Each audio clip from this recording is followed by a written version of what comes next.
Alcohol విక్రయంలోని Telangana సగటు ఖర్చులోని Telangana record సృష్టిస్తుందన్నమాట. తెలంగాణలోని వార్షికంగా సిగరెట్ల విక్రయంలో కానీ అట్లా కానీ ఎన్ని చూసినా సరే నెంబర్ 1 ప్లేస్, మంచి ర్యాంక్ సంపాదించింది తెలంగాణ. అంటే తెలంగాణలో మద్యం షాపులు ఎన్ని ఉన్నాయంటే 2620 ఉన్నాయి. బార్ క్లబ్లు 1200 దాకా ఉన్నాయి. తెలంగాణకి మద్యం ఆదాయం 36,000 కోట్లు వస్తుందన్నమాట. తెలంగాణ సిగరెట్లు విక్రయంలో కూడా భారతదేశంలోని 5వ స్థానం ఆక్రమించింది. తెలంగాణ మద్యం సగటున 1200 రూపాయల దాకా ఖర్చు పెట్టేస్తున్నారు. బీర్ అమ్మకాలకి ఖర్చు సగటున 3,000 రూపాయలు, 3,061 రూపాయల దాకా ఉంది సగటు ఖర్చు. అది జాతీయ సగటు 486 రూపాయలు మాత్రమే. తెలంగాణలోని పురుషుల్లోని 54% మద్యం వినియోగిస్తున్నారు. అదే ఆంధ్రప్రదేశ్లో చూస్తే 32% పురుషులు మద్యం వినియోగిస్తున్నారు. దేశంలోని మద్యం వినియోగం 22%. అంటే దేశంలోని 100 మంది పురుషుల్లోని 22 మంది పురుషులే మద్యం తాగుతుంటే తెలంగాణ పురుషుల్లోని 54 మంది మద్యం తాగుతున్నారు. అదే ఆంధ్రప్రదేశ్లోని 32 మంది మద్యం తాగుతున్నారు అన్నమాట. ఈ విధంగా తెలంగాణలో 2620 మద్యం షాపులు ఉన్నాయి. బార్ క్లబ్లు 1200 ఉన్నాయి. మొత్తం ఆదాయమేమో 36,000 కోట్లు వచ్చిందన్నమాట. దేశవ్యాప్తంగా 6 కోట్ల మంది మద్యాన్ని బానిసలు అయ్యారన్నమాట. మహిళల్లో కూడాను బానిసలు అయ్యారు. దేశంలో పురుషులే 16 కోట్ల మంది ఉంటే 6 కోట్ల మంది మహిళలు బానిసలు అయిపోయారు మద్యానికి. 16 కోట్ల మంది పురుషులు మద్యం సేవిస్తున్నారు దేశవ్యాప్తంగా. మహిళలేమో 6 కోట్ల మంది మహిళలు మద్యాన్ని బానిసలు అయ్యారు. నిత్యం మందు సేవిస్తున్న వారు 13% ఉన్నారన్నమాట మహిళల్లో. ఈ గిరిజన ప్రాంతాలు చాలామంది మహిళలు మద్యం మటుకు ఎక్కువగా వినియోగిస్తారన్నమాట. మహిళల్లోని చూస్తే అరుణాచల్ ప్రదేశ్ మొదటి స్థానంలో ఉంది. 2వ స్థానంలో సిక్కిం ఉంది.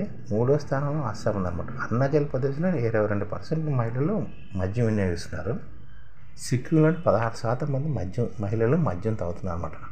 అస్సాంలోని 3వ స్థానం ఉంది. అస్సాము 8% మహిళలు మద్యం సేవిస్తున్నారు. తెలంగాణలోనే 7% మహిళలు మద్యం సేవిస్తున్నారు. తెలంగాణలో 7% మహిళలు. జార్ఖండ్లో అయితే 5% మహిళలు మద్యం సేవిస్తున్నారు. జార్ఖండ్లో 5వ స్థానం ఉంది. 6% దాకా మద్యం సేవిస్తున్నారు మరి జార్ఖండ్లోని. అండమాన్లో కూడా 6%. అంటే ప్రతి 100 మంది జనాభాలోనే 6 మంది మహిళలు అండమాన్ ప్రాంతంలోని మద్యం సేవిస్తారు అన్నమాట. తక్కువగా ఉన్నది ఏంటని చూస్తుంటే వెస్ట్ బెంగాల్లోని 42 మందే అంటే వెస్ట్ బెంగాల్లోని సంవత్సరానికి 42 రూపాయలు ఖర్చు పెడుతున్నప్పుడు మద్యం మీద. అదే యూపీలోనేది 49 రూపాయలు మద్యం మీద ప్రతి సంవత్సరం ఖర్చు పెడుతున్నారు మనిషి. అదే తెలంగాణ మీద దాదాపుగా 3,000 రూపాయల దాకా మద్యం ఖర్చు పెడుతున్నారు. రాజస్థాన్లో 140 రూపాయలే సంవత్సరానికి మద్యంపై ఖర్చు పెడుతున్నారు. త్రిపురలో 148 రూపాయల మద్యం మీద ఖర్చు పెడుతుంది. అదే ఎంపీలో అయితే 197 రూపాయలు మద్యం మీద ఖర్చు పెడుతున్నారు సంవత్సరానికి. కానీ మన తెలంగాణలోకి వచ్చేకలను 2,000 రూపాయలు దాటిపోయింది.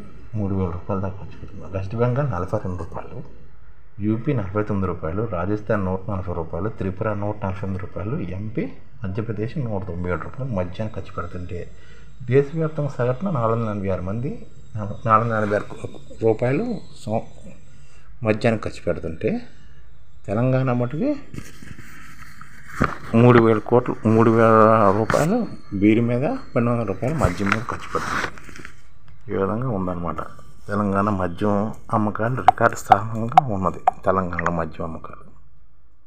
ఈ ఛానల్ ముఖ్య ఉద్దేశం ఏంటంటే మన తెలుగు రాష్ట్రాల్లో 1 కోటి మందికి సంఘటిత రంగాల్లో ఏ విధంగా ఉద్యోగాలు ఇవ్వవచ్చు, కనీస నెల జీతం 30,000 వరకు ఏ విధంగా ఇవ్వవచ్చు, ఏ విధంగా చేస్తే ఉద్యోగాలు సృష్టించబడతాయో వివరిస్తూ ఈ ఛానల్ వీడియోలు వస్తాయి.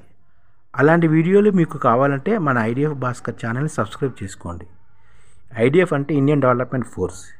ఈ వీడియోలు చూసిన తర్వాత మీకు నచ్చితే లైక్ చేయండి, మీ ఫ్యామిలీ మెంబర్స్కి షేర్ చేయండి, మరియు మీ ఫ్రెండ్స్కి షేర్ చేయండి. Thank you. నమస్కారం.